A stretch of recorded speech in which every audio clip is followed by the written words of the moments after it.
So your child has a droopy eyelid. Why are oculoplastic surgeons concerned about the droopy eyelid?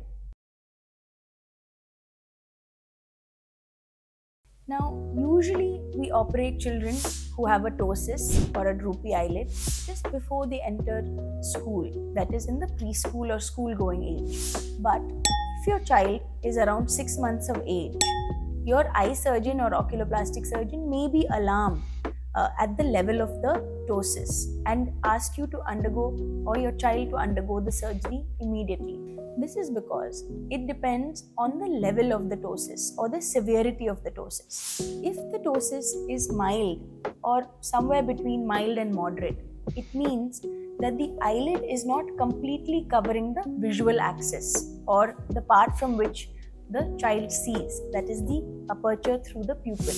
Now, if your child has severe ptosis or moderate ptosis, which is covering the visual axis, this means that their vision may not develop adequately and cause lazy eye or amblyopia.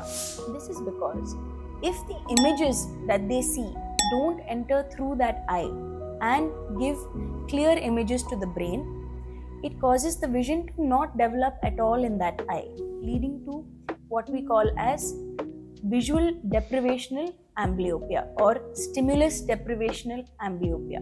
So this deprivation of stimulation leads to one eye vision being better than the other, and in order to prevent this, what is required is an early surgery so that the visual axis is freed up and your child can see through both the eyes. The same applies, for example, if your child has a cataract at a very young age, that is in infancy. It's important that that cataract is removed again so that the child can see well. So, if your oculoplastic surgeon tells you to wait for the surgery or that it's an option to not undergo soon, it's probably because it's not an amblyogenic ptosis. But if they urge you to get it done soon so that the vision develops, this is to prevent amblyopia or lazy eye from developing.